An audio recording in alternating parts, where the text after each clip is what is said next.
Imagine if you had a guide to help you raise your kids in this social media trend-setting and tech-dominated world. Well, there is one, and I am currently in the middle of it. It is called Uninfluenceable, and as the title suggests, a research backed book for every parent, teacher, educator, caregiver, tech expert, policymaker, anybody basically interested in raising resilient kids in our reality than a virtual one. And today on the Parenting Reboot, I am fortunate to be joined by the author of this book. Meet Alanna Gallo. She is a former public school teacher from the United States, an education consultant, and a mom to lovely 4 kids. Welcome to the show, Alanna. It's so Thank great to have you here. I'm very happy to be here. Thank you. So let's dive right in. What inspired to write this book? If somebody were to walk in a bookstore, why should they be picking up Uninfluenceable? Yes. So I wrote the book. It was a long time of thinking about just sort of this whole world that we're living in and how are we raising our kids. And I'm seeing so much going on when I was in the classroom. I taught high school. And Mm, so I taught children who were typically around the age of 14 to 15, and just seeing them at that age and seeing how addicted they were to their phones, literally walking into walls in the hallway because they were on their phone, like rushing and stampeding to get their phones. I was like ahead of the curve with this whole no phones in the classroom. I had like a little calculator caddy where I had every child put their phone at the front of the room. So that way they couldn't have them in their backpacks or on them. And it would be like a stampede the second the bell rang for them to grab their phone. And my gosh, and they would be hitting into each other. And like, it was just insane. And I knew, I mean, even after only a few years of teaching, that I did not want that for my kids. So before I even had kids, before I was even married, I was telling myself, like, this is not, I don't want my child to be that. I don't want that for them. And so, I kind of went through my teaching career, and after a decade, and after I had my 4th kid, I was like, I've got to be done. I could not stick around and continue to like show up and do this thing that I just felt was so wrong for kids.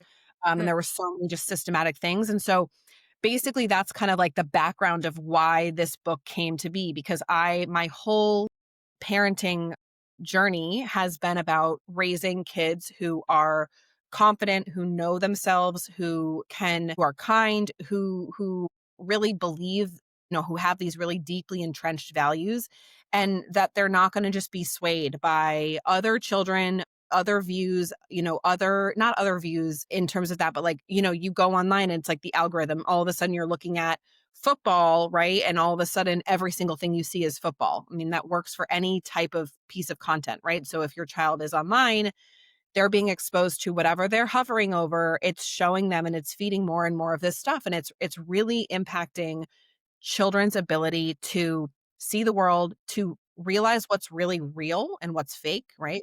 And who they want to be and how they want to behave, and all that. So this book was basically me just dumping last year when I was in Costa Rica. I was like, you know what? I've been thinking about this book forever.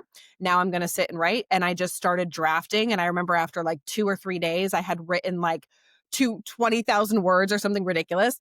And I was like, okay, and now it's like refine and research and add in all this and work with an editor and all the things, and having 4 kids and homeschooling and traveling and a lot going on.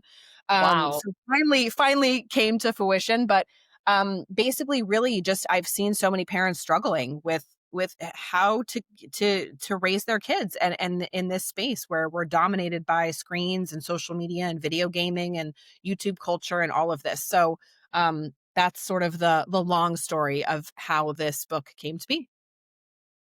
That's amazing. Like you were able to find the time to put all of the things that were going on from your own lived experiences to what's happening around to you raising your kids into that perspective.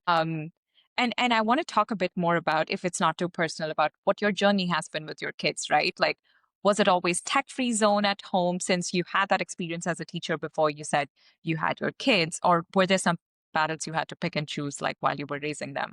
Yeah. Well, okay. So first, I think there's always going to be balance and there's always going to be battles. That's for sure. For me, it was funny. I always laugh because before I had kids, I said, like, we are going to be very intentional with how we use screens. And everybody would comment and say like, "Oh, just wait until you have kids." And I was like, "No, I don't think you understand. This is my space. I have lived in this space. I know this space and I know what I don't want. It's not just like a passing thing that I'm saying, "Oh, we're going to be, limiting screens because it's Mhm. cool." I know the research and I know the science and I know what happens to children when there's too much screen time, etc. So it was a very deeply personal thing that I knew no matter what anybody said, like, "Oh, just wait till you have a second kid." And I was like, "Okay." And here we are, 4 kids, and we're still very intentional. We are not screen free. Uh, my children use screens as a tool, and I can talk more about that. But when they're younger, we're not sticking them in front of the TV, none of that stuff, not even any light up toys, and they don't. They're not like using screens on a day to day basis in any capacity until they're much older. And we just recently started using more technology for educational purposes with my older kids. So it is very, very intentional. Obviously it's a journey. I have neurodiverse children. I am myself. And so screens really deeply impact neurodiverse brains in a way that they don't necessarily to a typically developing or a typical brain is not going to process and deal with screens media in the same way. And so that adds another layer of complexity to how we have to manage screen time. Mhm. So there have been bumps, it isn't, again, they're not, my children aren't just like, "Oh yeah, we're super happy that we don't get to watch TV every day." That's not real life. They do have disappointments when they aren't allowed to play a specific game that other children are allowed to play, or we don't watch a movie that other children are watching. But what I've done maybe differently, or what I guess I kind of pride myself on, is including them in the conversations from the beginning. So even when they're toddlers, we're talking to them about how the screens are impacting them. So, for example, if we watch a show and after the TV show, I find that my 4-year-old is having huge reactions and being aggressive, or she's having some huge meltdown about something, we talk about that. Okay. So, after we come off this dopamine, like from the screens, from the whatever the activity is, whether it's TV or her doing her math program or whatever, we talk about what's happening in the brain. Why are you Mm. feeling that crash? Why are you having these big reactions? What does that really look like? Obviously, in an age appropriate way. Mhm. And so my children have grown up understanding the why behind Mm.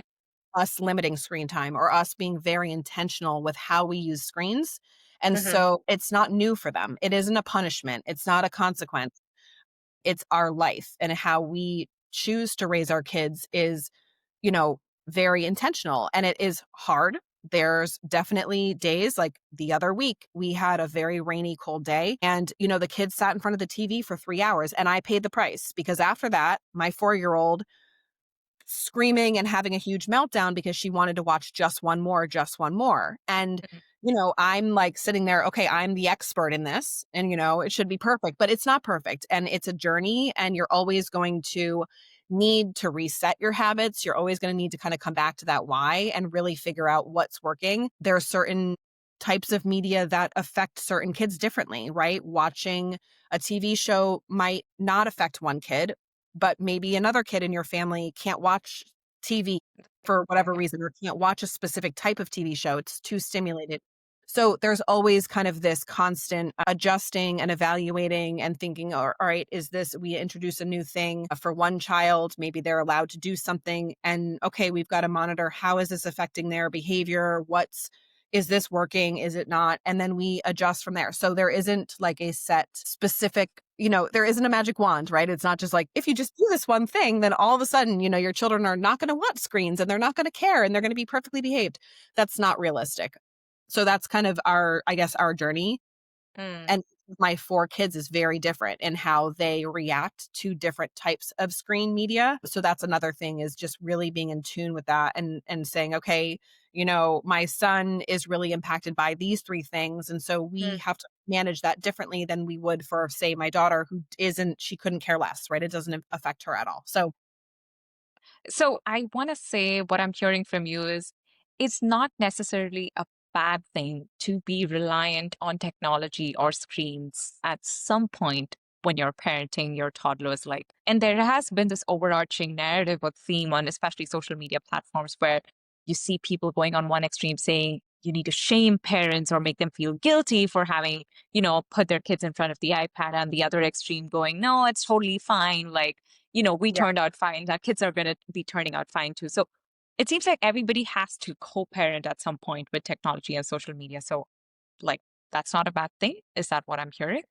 So I would say that um, there are going to be times where you're going to rely on screen for whatever reason, right? You're sick, you're a single parent. There's so many. I mean, we could have a whole podcast about like Oh, why, yeah. yeah, like how society has failed parents and why screens have kind of stepped in as a co parent, which is an amazing phrase. I haven't really thought about it like that, but that's absolutely what's happening. And I think it's a very nuanced thing, right? And Mm, this is where social media really messes with parents' heads because mm. social media doesn't like nuance, right? Nobody is watching a video that's telling you all of the nuance of why screens are this or that. They're watching the video that's like, screens are horrible, you're damaging your kids, right? Whatever is the most controversial thing is The what you're hooking watching. thing. Right? Hello, that's the algorithm and that's what Yeah. it's doing to you, right? It's really Yeah. polarizing. Yeah. Controversy is what feeds it. And so it's really difficult because that conversation is such an intensive, long conversation. And it's not only that, it's different for every single kid. And this is why I do some one-to-one coaching with parents on the side, because parents will go into these groups and they'll be like, oh, well, what do you do about X? And it's like you're getting opinions from people that, number one, don't know your family, don't know your child, don't know their educational background, their disabilities or abilities, your parenting style, anything about your life. And they're giving you advice. And like, it's Mhm. going to fail. You're going to fail. And and it's really hard. And so there is no one size fits all approach. And I think the biggest thing to be thinking about is like, is this taking away from my child's experiences? So, for Mm. example, like if you're and I do have some very hard and fast rules like that I would be happy to share at some point, but like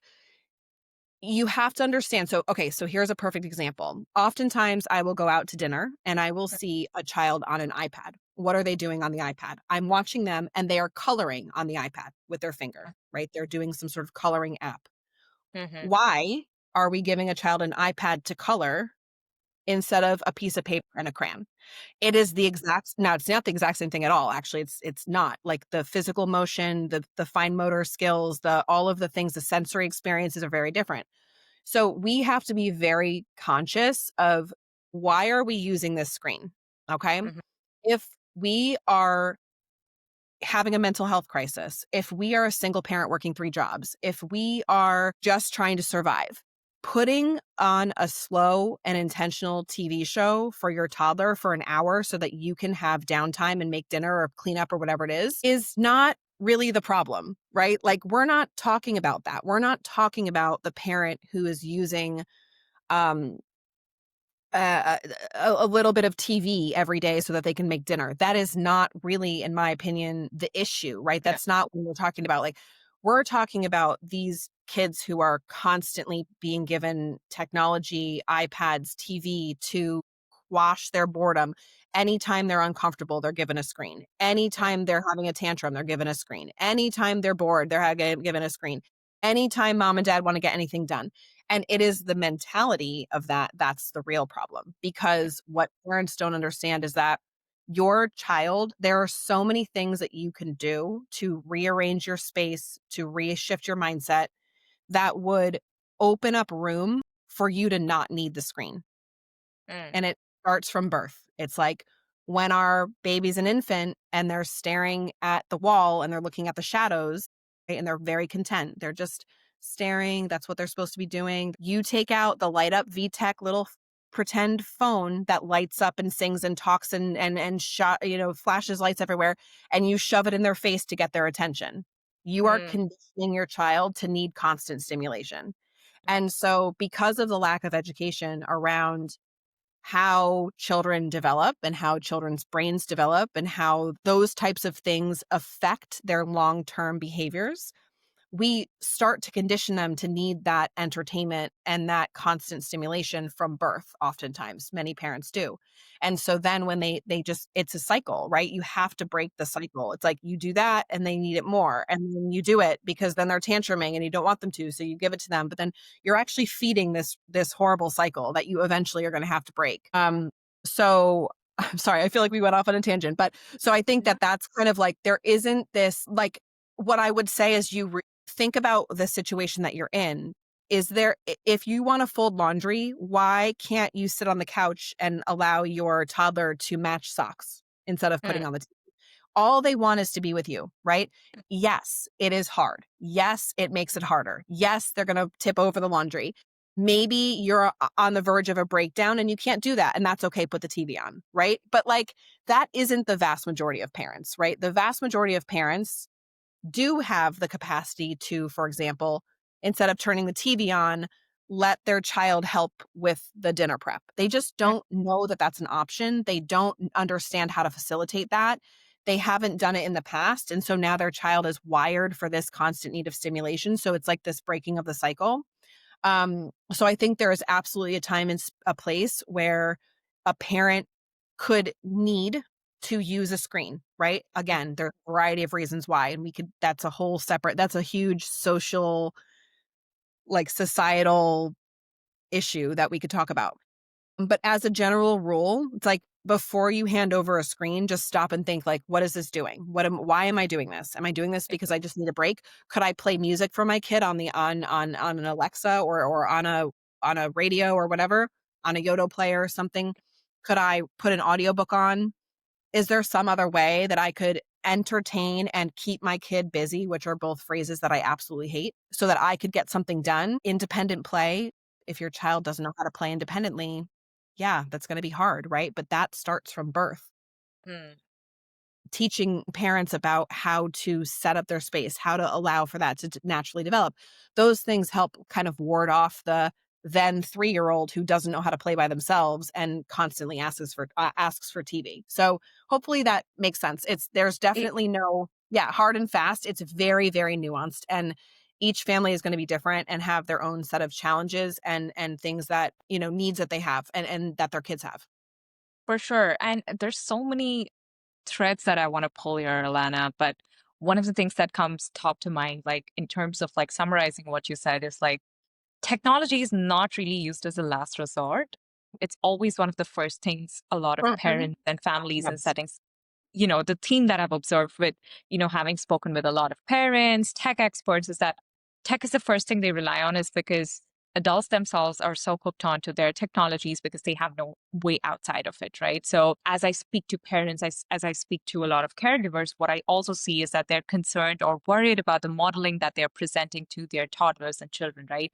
Yeah. Anytime they're bored, they pick up the smartphone themselves and start scrolling. And that's what, your toddler's seeing in Yes. the vicinity, right? So, and you speak so much about independent play as well. And you're so right in saying that I don't know where we got this concept ingrained that we need to entertain our children. That's not really the case. Or rather, the kids also need to entertain us back. Yes. So they need to, you know, perform something to us or like talk to us in a certain way. And then we show them a reel and whatnot. And anyway, it is a cycle, as you mentioned, Yeah. right? A cycle that needs to be probably not inculcated early on, but broken sooner rather than later, because and that's something you touch upon in your book, right? And I want to get into that piece, the meaty piece of the book is, the foundational years. You're talking about raising independent thinkers and why that matters in delaying smartphone usage and in delaying getting them on social media apps. Like, tell us a bit more about what your research has suggested and why is it important that we raise independent thinkers early on. And I have a feeling it touches a bit on the Montessori principles, but I'll let you elaborate there. Yeah. Yeah. So we love Montessori. As a traditionally trained educator, I was not super familiar. We were not given information or anything about her and her work when I was going for my master's. We never learned about Montessori. It wasn't until after I had children and I started to look into preschools that I learned about another type of early education philosophy called Reggio Emilia. And so I started Mm. researching that. And then that led into me researching about Waldorf. And then that led into me researching about Montessori. And I started to understand these philosophies. And I was like, Oh my God. Like, why have we not learned about this? This is every single parent should be like required to read this information about how children learn and how they develop and how what our role as a caregiver, whether it's a parent or a grandparent, an aunt, a nanny, a preschool teacher, what our role really is, because our role has been completely morphed into something that it shouldn't. And so that kind of is definitely like a very big thing that weighs on me in terms of thinking about how I'm raising kids and raising independent thinkers and raising kids who really know who they are. I think, especially now, in this day and age where we have access to so much information, media literacy is at an all time low, critical thinking is at an all time low, literacy in general as an all time low. It's so important for us as parents to raise kids who understand real information. What does information look like? Where is it coming from? What is bias? How does that affect our information?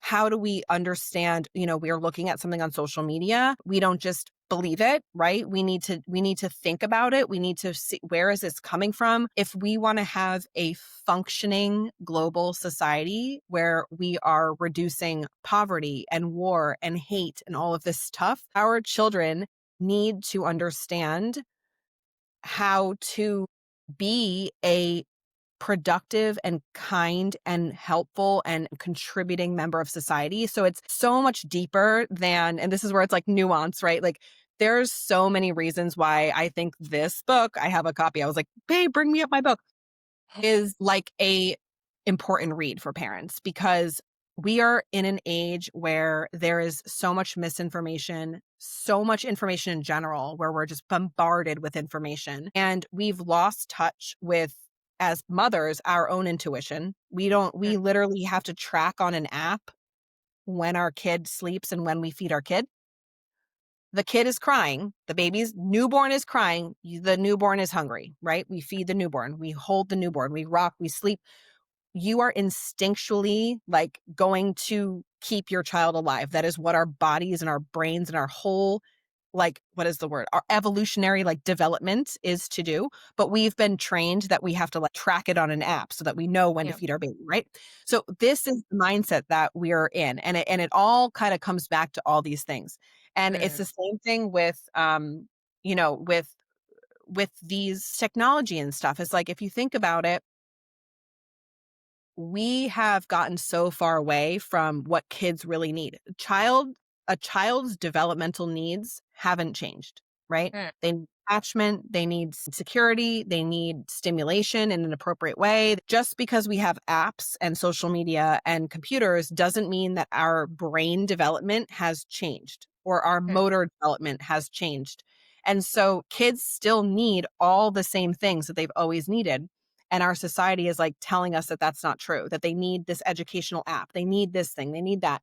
And it's really all just to get you to buy and consume. And it's not what's best for kids' development. So sorry, we got off on a tangent. Come bring me No, back to your original question, because I feel like this is where I'm like, we could talk about this topic for 45 minutes and this one for 45 minutes. So you were no, you're heading in the right direction, I must say, Alana, because this is the part that I want to get to, like I said, about the part of the book where we're trying to raise independent thinkers. yeah, And you identified that theme early on. And the question was, why is it really important to delay tech use yeah, in our kids' life? And like especially delay handing them out a smartphone, right? And then we can get into the systemic part of it, like you mentioned yeah. in the next bit. Well, I think delaying the personal device is because they are not developmentally ready to handle that Yeah. responsibility, right? It's as simple as that. And we see parents, like going back to what you said about the parent feeling guilty that they have to be on their computer or they're answering an email or they're on their phone. Yeah, should you be scrolling TikTok while you're no, probably not, right? But sometimes you do have to be on your phone because you have work or you're running a business or whatever.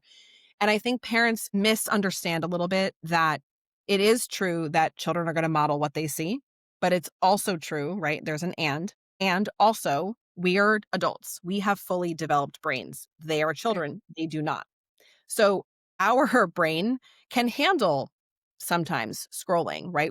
our chemistry of our brain is not necessarily going to be as impacted as the chemistry of a 2-year-old's brain being on an iPad for 3 hours. It's not the same thing.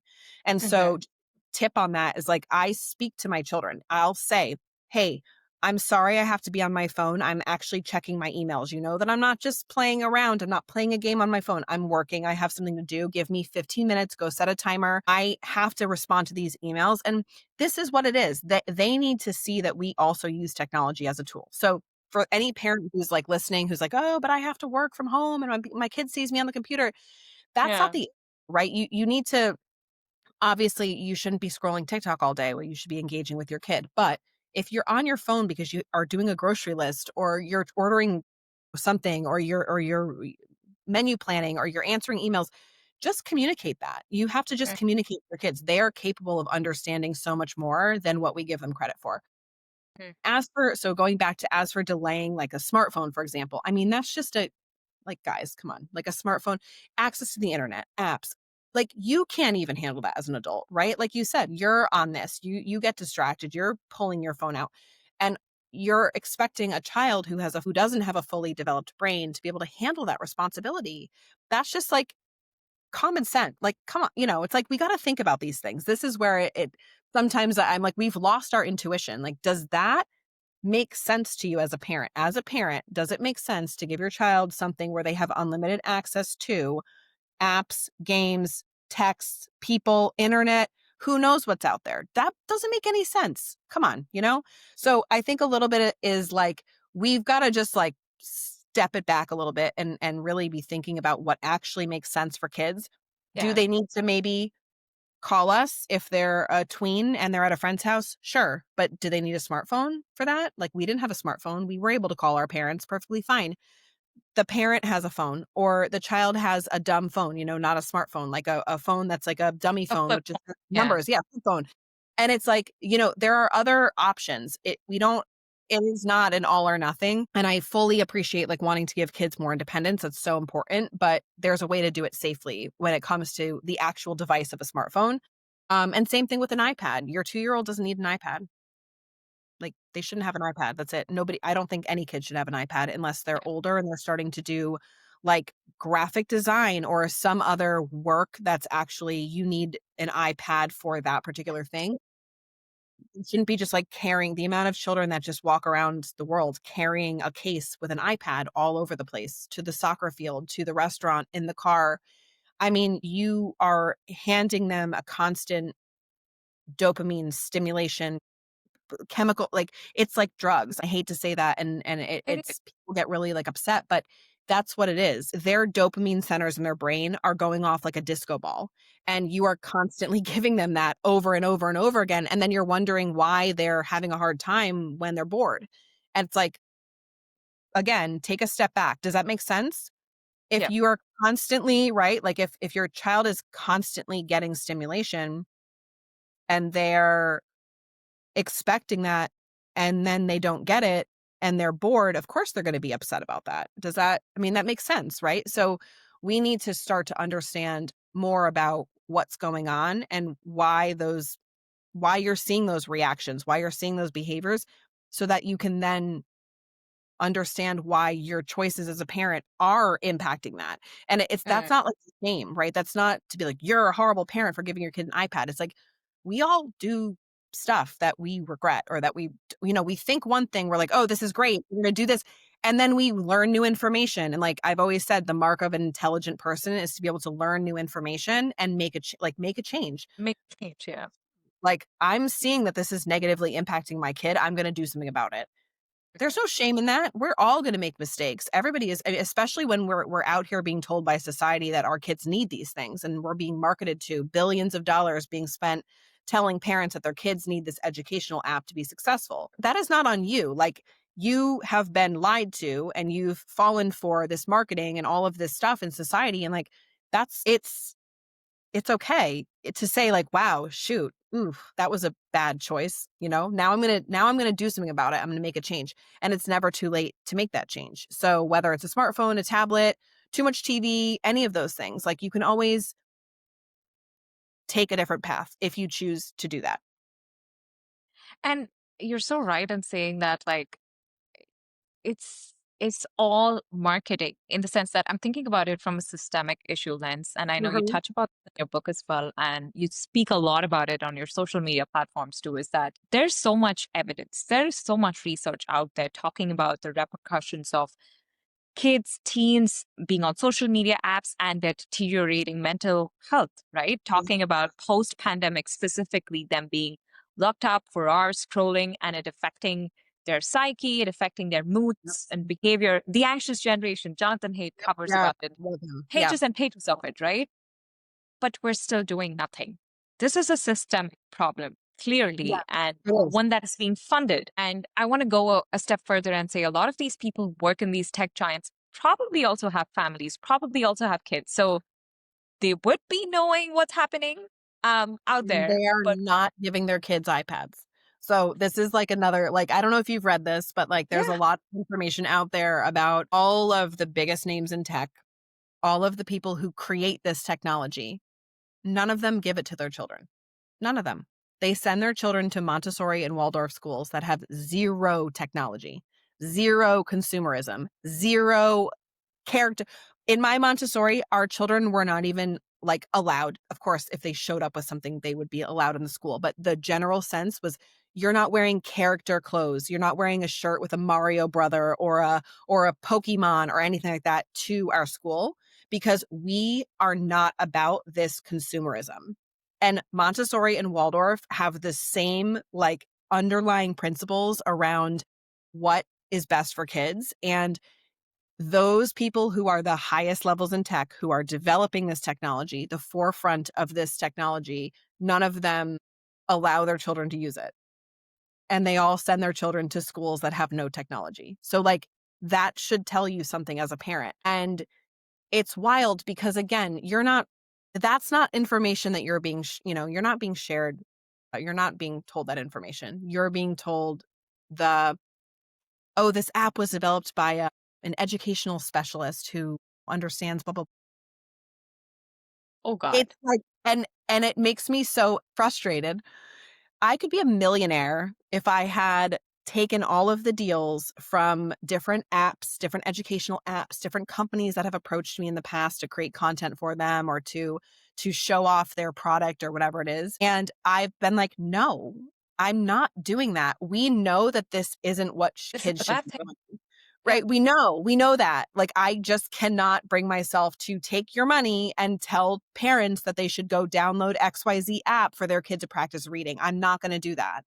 And it's just constant. And so it's no wonder why parents think they need that. And of course, I mean, it benefits the company, it benefits the bottom line. They're making money. So of course they're not. Your child is a product to them. They don't care about your child.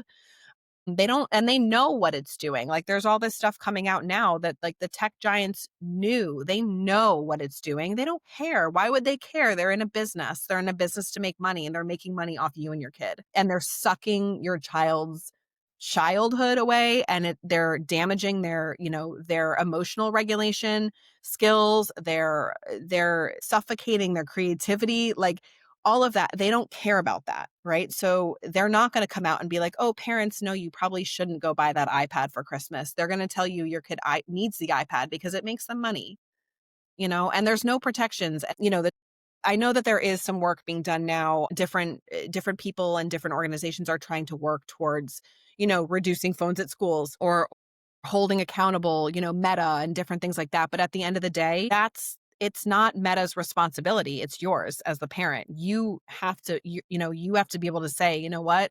Like, I'm not going to allow my kid to do that because I know that it's damaging them, even in the face of, oh, everybody else is doing it. Okay, well, it's like, if everybody else is jumping off a cliff, would you do it too? My parents used to say that to me all the time. If everyone else is doing it, you probably shouldn't be doing it. So it's definitely a huge societal issue and it's unfortunate, 100%.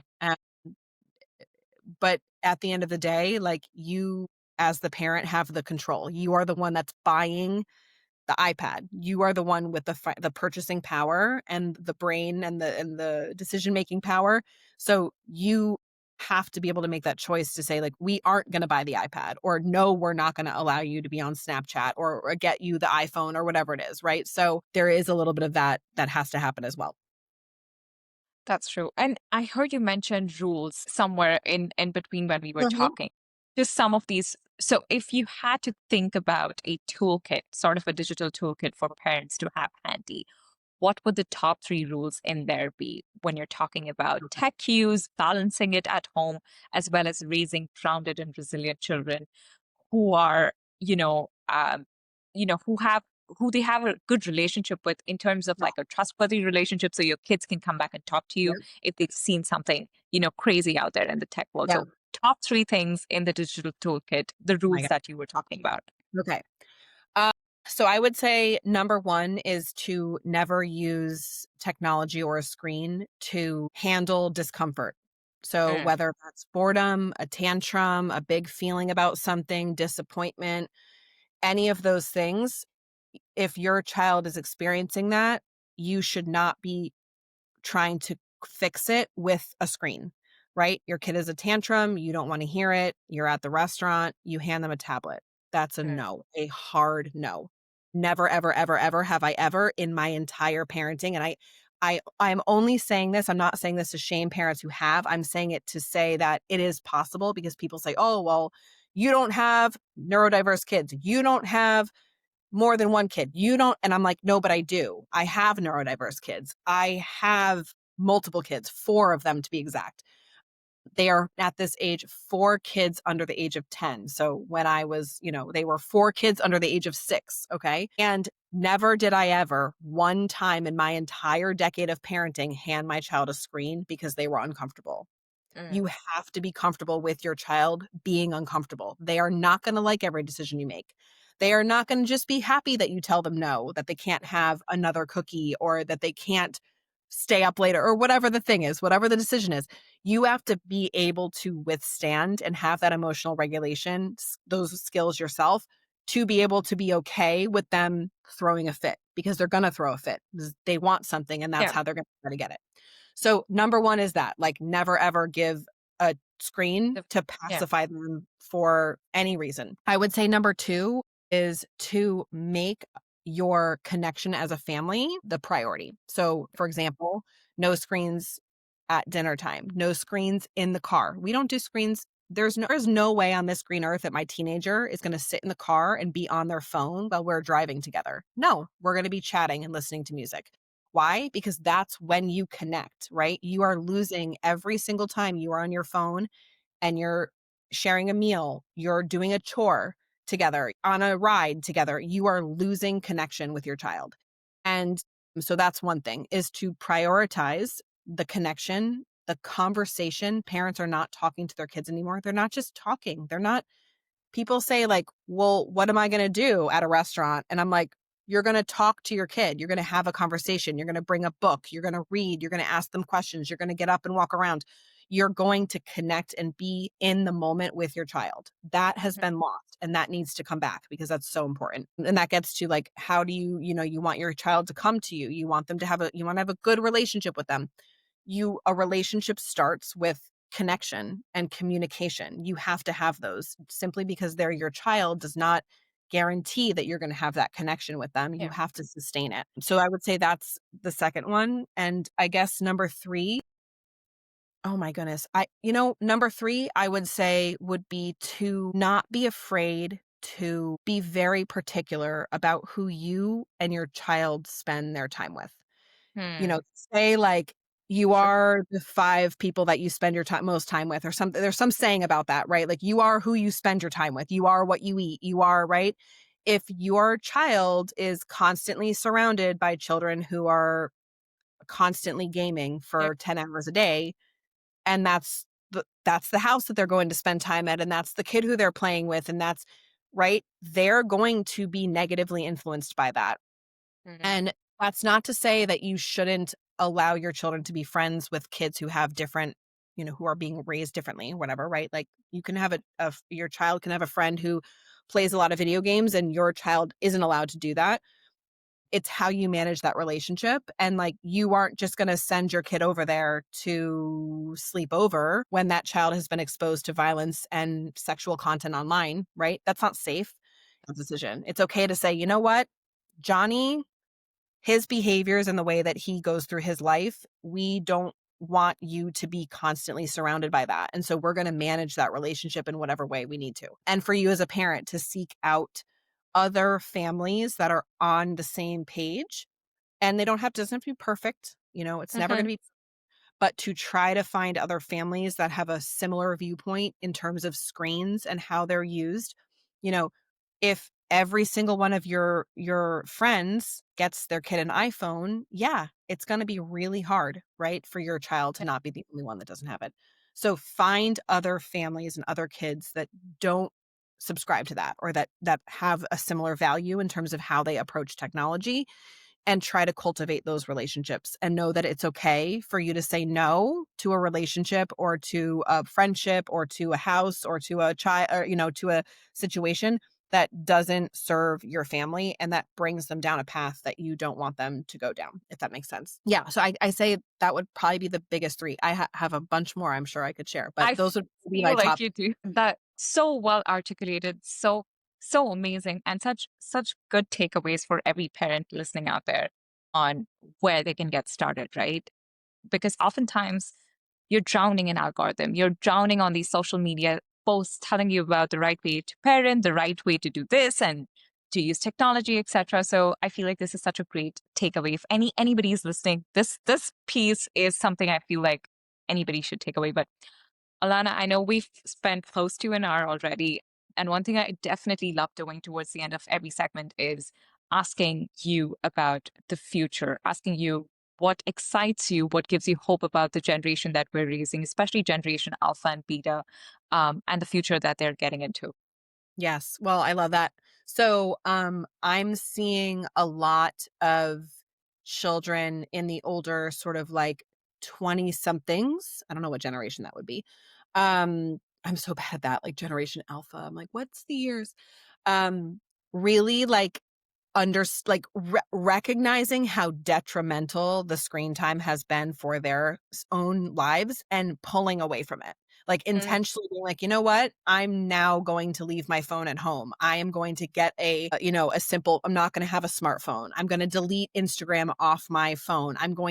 They are recognizing that they were growing up in this, right, with these things and how negative an impact it had on them. And they're making those changes, which I think is amazing. I think that, there's going to be a big divide between parents or between children, like our children growing up. Like I said, my oldest is 10, between the children that grow up with intentional a home with intentional use of technology versus not. I think there's going to be a huge divide, and it's an opportunity for parents to see themselves as almost like the leader in this space, where they can say, you know what, we see a generation who was really negatively impacted. We don't want that for our kids, and so we can make the changes now so that in 10 years our kids won't be that. And I know that's really hard a lot of the times for parents. We're in the moment, we make a decision, we're not thinking, how is this decision affecting my kid in 10 or 15 or 20 years? But if we can start to think more about that, like, that's an eye opener, and you'll quickly realize, what you should or shouldn't be doing and how those things are going to affect your kids. So I think that that's a positive. I think that's a movement that we can continue to push for more parents to be on this, like, come to this side, come on over. It's great. Like, you don't have so many of the issues that we're seeing, you aren't seeing them. And so you can make some simple decisions and kind of see the positive effect of that. So yeah, I would say that.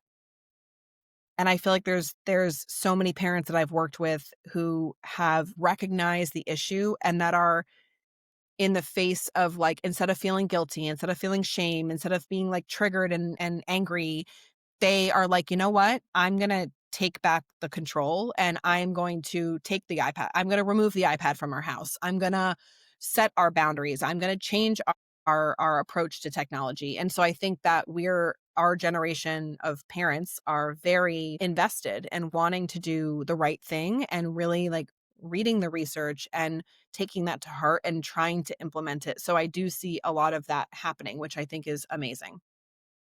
yeah, and that's really amazing that you're sort of when I usually ask my guests this question, what excites you about this future and stuff like that, I oftentimes hear people say, oh, the way they're going to use technology, or, oh, they're going to do XYZ to, you know, and it's a very interesting approach that you had to this answer, and that is that you think that the next generation is actually gonna want to take a break from technology and use it rather more intentionally than the previous generations have done, and not be dopamine chasing or That's my hope.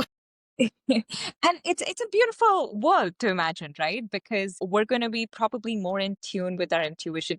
And I hear these things often with, the research coming out on artificial intelligence and AGI coming up next, that, Mhm. a lot of our time is going to be freed up from perhaps the mundane things that AI can take over. So what are we going to do with that free time? Let's go garden. Let's go do something real with our hands for Well, once. and that's they say, right? Like people who generally speaking, I think there's like some stuff out there about this, but like generally speaking, when people don't have to work to make money, right? Whether it's because they have family money Yeah. or maybe they're living in a culture that's very different, and the things that they do are creative. They write, they sing, they dance, they create art, they make jewelry, right? They're doing things, they're Yeah. gardening, they're growing food, they're cooking, they're Yeah. they're enjoying company with other people. Those are the things that make us human. Those are the things that give us life and that bring real joy. And of course, again, society demands money, right? We need to exist and we need to live. And so we've kind of like, but I feel like we are coming back to this place of like realizing that wealth is not just money, it's time. It's time with our family, it's time off of technology, it's engaging in the real world.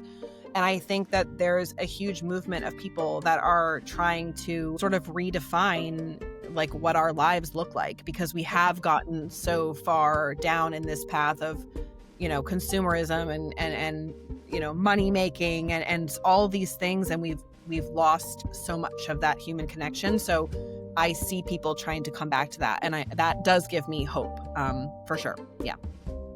That is such a beautiful way to end this episode, Alanna. Thank you so, so much.